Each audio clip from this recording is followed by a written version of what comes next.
1 second. Okay, let me get this out of my screen. An evidential case for Islam. Okay. So 1 second. Yeah, starting off, there's two types of arguments people give. And the first is C-inductive arguments, and the second are P-inductive arguments. You don't have to let the little symbols intimidate you. A C-inductive argument is just when the probability of a hypothesis given some piece of evidence, E, and our background knowledge, K, is higher than the probability of the hypothesis just given our background knowledge. And then a P-inductive argument says that the probability of the hypothesis given the evidence in the background knowledge is above 0.5 or above the half. So it's more probable than not, right? And so Bayes' theorem and some additional info, the theorem won't be important. I'm just putting it there just so you can know. But for the symbols, PR will stand for the probability of, H will stand for our hypothesis, which in the discussion will be Islam. So I'm just going to change it for I. And then E is going to stand for just some data set or some piece of evidence, some consideration, some datum, however you want to say it, just some observation which will support the hypothesis. And then K is going to be the total background knowledge. So everything else you know, just any kind of tautological evidence and whatever else you know. And so the probability of E, the observation, probability of witnessing that observation given your hypothesis in K is going to be called the likelihood, and the probability of the hypothesis given the background knowledge is going to be called prior probability, and the probability of the evidence given just the background knowledge is going to be called the marginal likelihood. But what's important is the posterior probability. That's what we'll be talking about, which is the probability of the hypothesis given some evidence and our background knowledge. Okay, so when considering the evidence, we want to consider it holistically. So we'll have like evidence 1, 2, 3, 4 pieces of evidence, right? And so the probability of a hypothesis given some evidence 1 and K is just its probability given that single piece of evidence, right? But then when we make the next argument, we're going to include E1 into our background knowledge. So we know now that K includes E1. So when we make the argument from E2, part of the background is that E1 is included, right?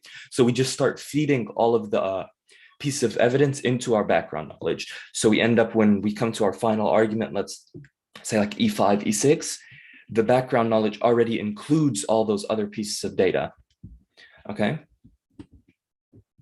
And then finally, after feeding all of those, you'd get the conjunction of all the E's, just E, which is E1, E2, E3, and so on.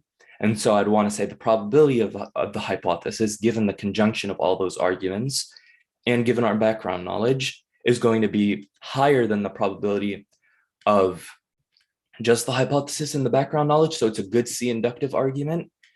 And also the probability of the hypothesis is going to be higher given the evidence and background knowledge than 0.5. So it's more probable than not. So the hypothesis, which I'll be defending, obviously the divine revelation hypothesis, that's going to be more probable than not. Okay, so an example of the rule applied is with like a murder, like Jones murdered Smith, right? That's your hypothesis. And you get new evidence. Jones's fingerprints were on the weapon, and your background knowledge would include some proposition about how fingerprints work and about how everybody has a unique set of fingerprints. So that E, given your K, would raise the probability of the hypothesis by a lot, right? You can't really give it an exact numerical value. You couldn't say it's like 0.6, 0.7. The point is you couldn't give an exact numerical value, but you could talk about it being high probability, low probability, or somewhere in between, right? You can meaningfully talk about that without giving exact numerical values. And so background knowledge. Okay, so this part is a bit important. Included, and you don't have to read all that, included in the background knowledge, or K, for me is going to be the proposition that God exists. This isn't just going to be an assumption here, it's a premise of the argument, and it's defensible with all kinds of arguments, metaphysical, like arguments from divine conceptualism, cosmological, like the ones I defended, the KCA, teleological, like the fine-tuning, epistemological, like from moral knowledge, and so on and so forth. You also have ontological and other types of arguments. So that's a premise of the argument, and it's what its use will be is what it implies. So the first thing it implies is that there is some causal force in reality which can make it such that some miracle occurs. There also is some omniscient being which knows the future, and the probability of there being a prophet or some revelation from God or some miracles or events which make God evident, they're all higher, because the probability of these on naturalism is just going to be zero. So the probability of these given theism is just going to be much, much higher than that. So, and then the above just follows from properties like personhood, lovingness, goodness, and what have you. Okay, so then the first consideration, and that would be structure. So what I'm going to argue is that the Quran exemplifies like a fantastic sort of linguistic structure, parallelism, concentrism, sorry, and so on. And it's improbable given the way the Quran is revealed. And a note on that is that it's revealed in response to certain events that happened, right? So many of like the verses are in response to specific events. They weren't predetermined prior to its conception, right? By the author, at least. Like, for example, on the false prophet hypothesis, right? So he couldn't have known that XYZ is going to happen in the future for him to have planned those verses ahead. He only writes them or comes up with them afterwards, after those events occur. And so while initially appearing disjoint, right, that there's no thematic connection between the verses in any given chapter, I think that doesn't work. So, and two examples of this sort of ring structure, and this is studied by a scholar named Raymond Farron in a book, which the source will be down there in a moment. You have a sort of ring structure in the second chapter of the Quran where you start, and this is concentrism, because you have E at the middle there, and then it all builds up towards that, and then it goes back around in a circle, right? Back to A, starting with like faith and unbelief, and then creation, to the core of it, which is the main message, and it's like the new test of faith. Saying my internet is unstable. Anyways, and you get to the Kaaba and all that, and then you go round circle, being tested for the rest, deliverance of law, creation, faith, and unbelief. So it goes a full circle. So while one might think it's sort of disjoint, it's not exactly the case. It's just, it doesn't follow a linear path. Instead, it follows a circular path.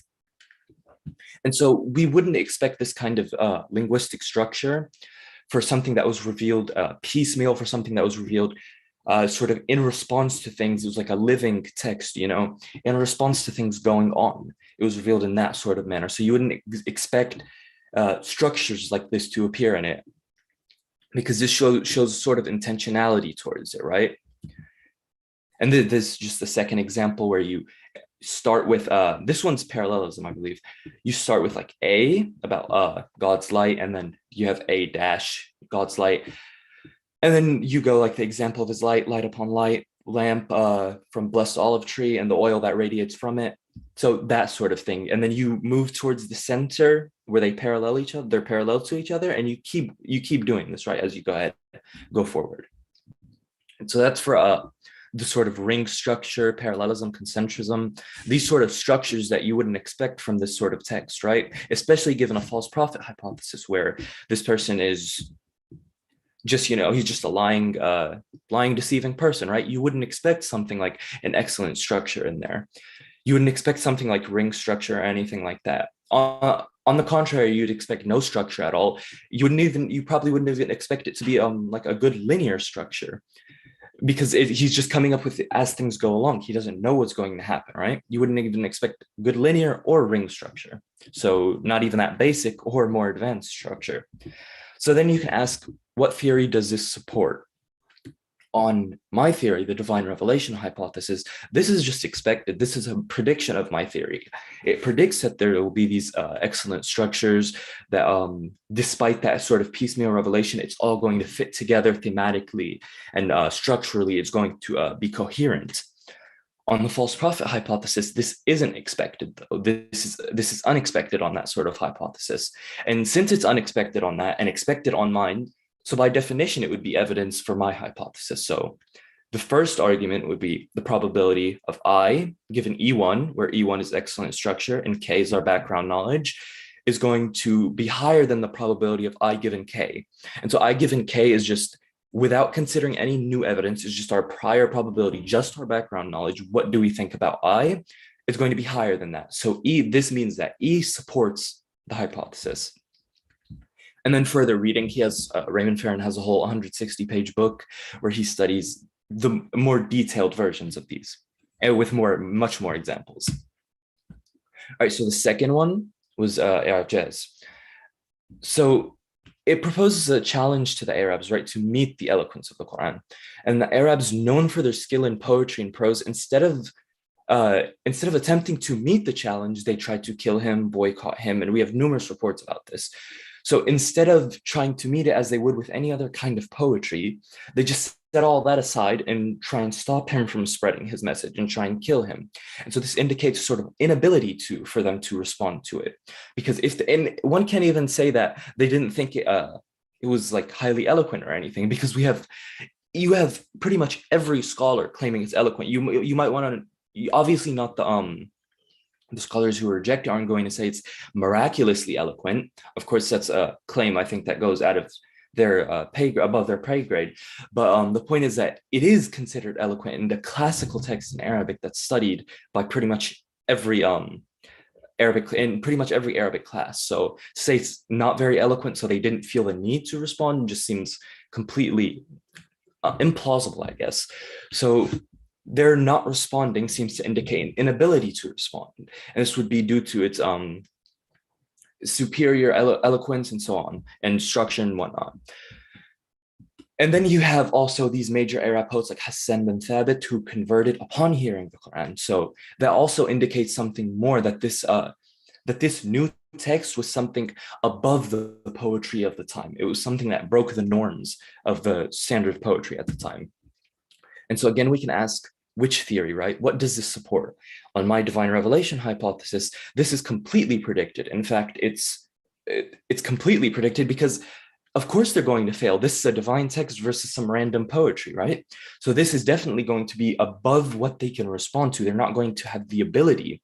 And so the data we have about the Arabs known for their superior poetry, refusing to meet the challenge, this fits in very good with my hypothesis. But does it fit in very well with the false prophet hypothesis? Not so much, because we'd expect that this person with this upbringing of an orphan, this unlettered person, he's just a liar, a deceiver on this theory.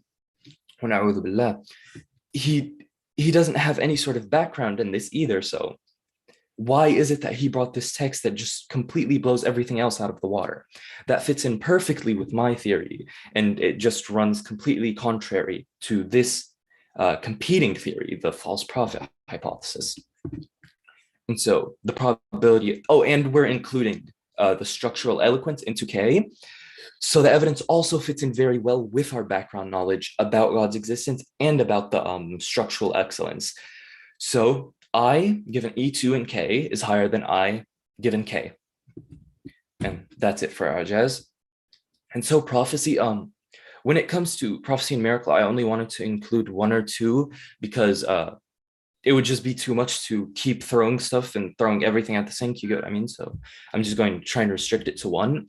One prominent example many polemicists bring is this one, that somebody's asked about the hour and what is one of its signs. And the response he gives is that you'll see these barefoot, naked, destitute shepherds competing and constructing tall buildings. And in the narration in Musnad Ahmad, he says that these individuals specifically are just the Arabs, right? And so now we know that the UAE and Gulf countries, they're competing to build these unusually large structures, right? Like the Burj Khalifa and other buildings, right? They keep competing to build newer and newer, taller ones. And these, of course, are the original Arabs. They're competing to do this. So this seems like a fairly specific prophecy that did, in fact, come true in our times. And so on which theory? On the divine revelation hypothesis, of course, once again, we expect that oddly specific prophecies like this, such as the aforementioned, come true because we have this omniscient being guiding him in the background, right? But on the false prophet hypothesis, we'd expect the exact opposite, that if you were to give these oddly specific ones, they would just completely fail, right? They'd be demonstrably false. So again, I'm not gonna, really going to bother repeating myself too many times. I already done that too much, I guess. E3, you get the idea. It's supporting evidence. And then point four, correct theology. This is probably going to be a bit more Oh, contentious. 1 minute. Contentious. Oh, okay. So basically, there's a correct theology. It's not bound by any Trinitarian considerations, nothing like that. On false prophet, you'd expect mishmash of the contemporary theologies, polytheism, and so on. It just all coming together and forming this incoherent theology. So this is further supporting evidence. Uh, Miracle, I don't think I have that much time to cover this one. Given our background knowledge, we just expect that in some point in history, some miracle occurred that made God evident. And so there's a very high frequency of miracle reports surrounding him. And you have reports from numerous individuals. And we also have a few prior reasons for thinking he's a prophet already. And so one example is during the day of Al-Hudaybiyah, the companions had no water, and so he produced water, right, in large amounts for everyone to drink. So this is reported by Anas, Ibn Masud, Jabir bin Abdullah, Imran bin Hussein, and others through eight through different chains, right? And some of these people, they literally fought in wars to protect the religion. So it's kind of 15 seconds. so the delusion hypothesis that they all had just had this mixed delusion, very unlikely, and the liar hypothesis, I don't think that's likely given their lives and histories. And then the final consideration, it's just the engagement of this text with former text. I don't really have much time to cover it, so I'll just put it on the screen. Hopefully it could be read quick enough. And so the summary is just that E6, which is the final one, and K, which we fed all of the other ones into, is highly more probable than I given K. And because of that, we have good grounds to believe that the probability of I given E6 and K, which has all of our other E's, is higher than 0.5. And Yeah, that's